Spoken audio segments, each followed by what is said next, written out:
Hello friends, welcome to the Exams Made Simple. So we are back with the PIB and AIR news for 29th March. Let's start with it. So first see the questions. First one is, which British Act ended the English East India Company's monopoly in T imports from China? तो आपको पता होगा, तो एक brief revision आपका हो जाएगा। T imports कौन से एक्ट से खत्म हुए थे? Okay. Second is, Paithani saris and fabrics have been accorded the GI tag, that is geographical indication tag मिला इनको। तो पैठान जो है वो कहाँ पे लोकेटेड है? Okay. Third is, where is Gol Gumbaz situated, और इसको किसने बिल्ड किया है? ओके। अब आज की न्यूज देख लेते हैं। So first is Tashigang, a small Himachal Pradesh village. याद रखना है, हिमाचल प्रदेश का विलेज है तैशी गैंग। ये वर्ल्ड का हाईएस्ट पोलिंग स्टेशन है। ओके। और इसको मतलब अभी लोकेट किया गया है, अभी बनाया गया वहाँ पे, तो इस वजह से ये न्यूज़ अभी आई। Okay. And it is located at an altitude of 15,000, nearly 15,000 feet पर है। और आता कहाँ पे है? ये बुद्धिस्ट डोमिनेटेड लाहौल स्पीति में आता है, और it forms part of the Mandi Lok Sabha seat. ठीक है, तो मंडी की जो लोकसभा सीट है, which is the second largest constituency in India, वहां पे आता है तैशी गैंग हाईएस्ट पोलिंग स्टेशन। ठीक है, याद रखना। स्टेट कौन सा है? हिमाचल प्रदेश ना। Oxfam report on women's labour force participation आई है। तो ऑक्सफैम क्या है? ये एक इंटरनेशनल नॉन प्रॉफिट ऑर्गेनाइजेशन है, एक कॉन्फेडरेशन है 20 इंडिपेंडेंट चैरिटेबल ऑर्गेनाइजेशंस का, जो कि फोकस करती है on the alleviation of global poverty. Alleviation is global poverty को खत्म करना। Founded in 1942 and it is led by Oxfam international. ठीक है, 1942 में फाउंड हुई थी ऑक्सफैम। ओके। और अब इस रिपोर्ट में क्या कहा है, खासकर इंडिया से रिलेटेड जो पॉइंट्स हैं हम वो देख लेते हैं, इंडिया में विमेन लेबर फोर्स पार्टिसिपेशन से रिलेटेड। सो फर्स्टली कि इसने कहा है कि कोई भी एम्प्लॉयमेंट कैटेगरी हो, चाहे कैजुअल या रेगुलर, सैलरीड, ऑर्गेनाइज्ड हो या अनऑर्गेनाइज सेक्टर, या कोई भी लोकेशन हो, अर्बन या रूरल, हर कहीं विमेन वर्कर्स जो हैं उनको वेज रेट जो मिलते हैं इंडिया में वो कम मिलते हैं। और जो जेंडर पे गैप है, इट इज 34%, यानी जो विमेन को सैलरीज मिलती है एवरेज, वो 34% कम होती है मैन के कंपैरिजन में। ओके। और ऑर्गेनाइज सेक्टर में भी देखा गया है कि विमेन प्रोफेशनल्स, जो कि सबसे हाईएस्ट रैंक ऑफ लेबर पे क्यों ना हो, जैसे लेजिस्लेटर्स हो गए, सीनियर ऑफिशियल्स, मैनेजर्स, वहां पे भी उनको उनके मेल काउंटर पार्ट्स के कंपैरिजन में कम पे किया जाता है।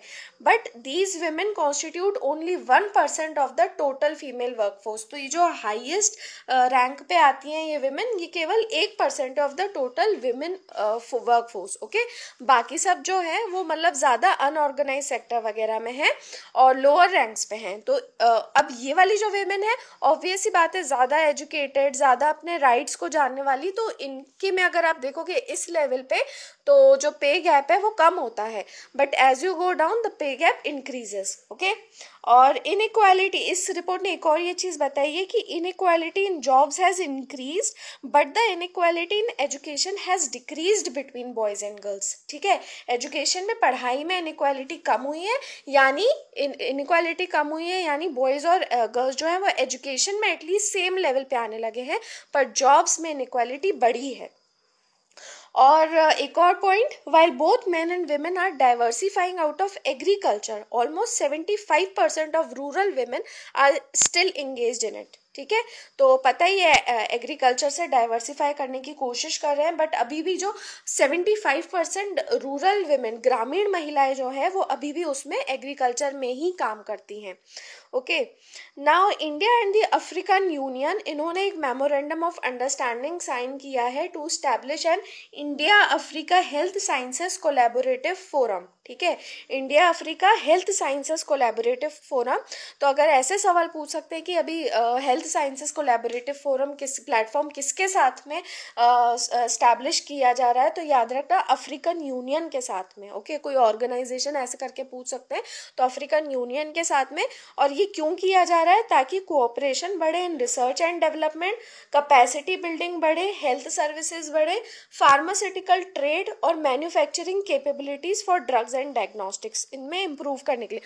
ऑब्वियस ही बात है, आप देखोगे कि अफ्रीका में हेल्थ रिलेटेड बहुत ज़्यादा इश्यूज होते हैं और वहाँ पे डिजीजेज वगैरह जो है, मैक्सिमम डिजीजेज जैसे जीका हो गई, तो ये सब वहीं से ही पनपना शुरू होती है। तो इस वजह से वहाँ पे खासकर हेल्थ सेक्टर में इनपुट देने की बहुत ज़्यादा ज़रूरत है। Okay, so this is a step towards that. Okay, अब अफ्रीकन यूनियन जो है ये कॉन्टिनेंटल यूनियन है जिसमें 55 कंट्रीज आती हैं of the continent of Africa.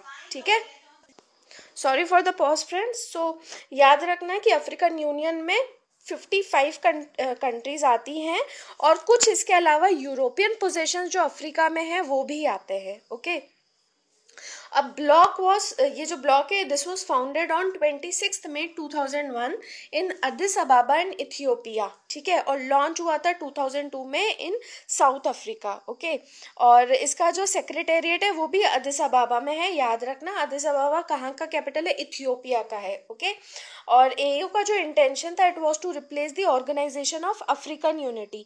तो ये ऑर्गेनाइजेशन पहले एग्जिस्ट कर रही थी, ये भी अदिस अबाबा में थी, और इसको रिप्लेस करके अफ्रीकन यूनियन बनाया गया है। और इसके ऑब्जेक्टिव्स क्या है?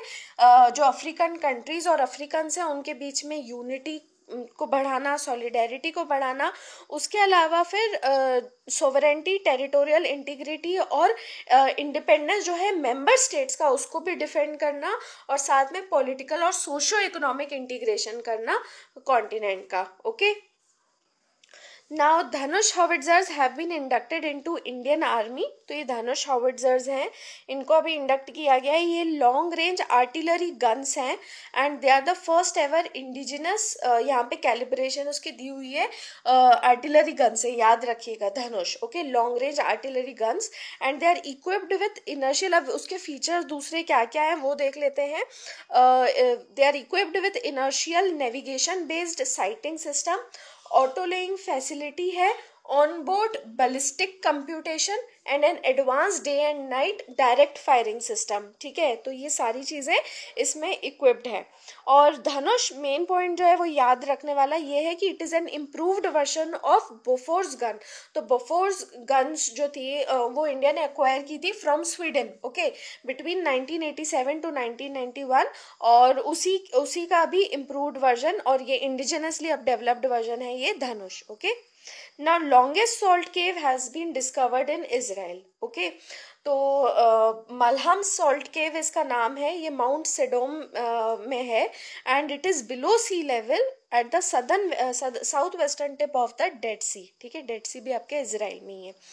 और ये जो केव है ये 10 किलोमीटर्स लॉन्ग है। नाम याद रखना है, मलहम सॉल्ट केव वर्ल्ड की लॉन्गेस्ट सॉल्ट केव है, और ये एक तरीके की रिवर केव है। तो जो वाटर होता है फ्रॉम अ सरफेस स्ट्रीम वो नीचे अंडरग्राउंड जाता है और वहाँ पे सॉल्ट को डिसॉल्व कर देता है and leads to formation of caves. ठीक है, और जो आपकी जैसे कास्ट टोपोग्राफी भी होती है उसमें भी यही होता है, सॉल्ट के डिसोल्यूशन डिपोजिशन की वजह से ही वो टोपोग्राफी बनती है, और यहाँ पे भी आपको उसी तरीके की देखने को मिल रही होगी। So this process is still going on when there is strong rain over Mount Sedom about once a year. ठीक है, अच्छा, लास्ट ईयर ऐसी सेम न्यूज 2018 में that world's longest sandstone cave named Krempuri was discovered in Meghalaya. ठीक है, तो याद रखना कि सबसे लंबी वर्ल्ड की सैंडस्टोन केव यदि पूछा जाए तो वो क्रेमपुरी है, कहाँ पे? मेघालय में, इंडिया में। और सॉल्ट केव यदि पूछा जाए तो मलहम सॉल्ट केव है माउंट सेडोम में, इजराइल में। Okay, now global fund to fight AIDS, tuberculosis and malaria, तो इसको 2002 में बनाया गया था ये फंड को। याद रखना कौन सी 3 डिजीजेस के लिए? ATM। ओके, आप ऐसे उसको निमोनिक याद रख सकते हो, AIDS, tuberculosis and malaria. Okay, और काय के लिए है? To raise, manage and invest the world's money to respond to these 3 deadliest infectious diseases. ठीक है, तो डेडलीस्ट भी है और ये इन्फेक्शियस डिजीजेस भी हैं, और इन्हीं को रिस्पॉन्ड करने के लिए 2002 में ये ग्लोबल फंड बनाया गया था। बट क्यों बनाया गया था, उसका रीजन ये है कि क्योंकि ये तीनों डिजीजेस जो हैं भले डेडलीस्ट हैं, but they are preventable and they are treatable. Okay, और इसका जो आइडिया था पहली बार वो G8 समिट में ही आया था। What is G8, you can tell me in the comment section. तो G8 समिट में आया था इन ओकिनावा जापान इन 2000, और फाइनली जब ये बनी थी वो भी G8 समिट में बनी थी इन जिनोवा इन इटली 2001 में। ठीक है, 2001 में बनी थी इन जिनोवा इन इटली। और अभी ये न्यूज़ में क्या था, क्योंकि एक हैदराबाद बेस्ड फार्मा है लॉरस लैब्स लिमिटेड, उन्होंने अनाउंस किया है कि उन्होंने स्ट्रेटेजिक पार्टनरशिप अग्रीमेंट किया है with global fund for a period of 3.5 years। ठीक है, तो 3.5 साल का यहाँ पे अग्रीमेंट है, वही कि मतलब फार्मा है और इन्हीं डिजीजेस के ऊपर अब ये लैब्स वर्क करेंगी। Okay, so that was all about the news from today. I hope you like it. अगर अच्छी लगी हो तो प्लीज़ लाइक कीजिए, सब्सक्राइब कीजिए और शेयर कीजिए, और ऐसे ही वीडियोस आपके लिए आते रहेंगे। इंडियन ईयरबुक का नेक्स्ट भी जो लेसन है वो जल्दी ही आएगा।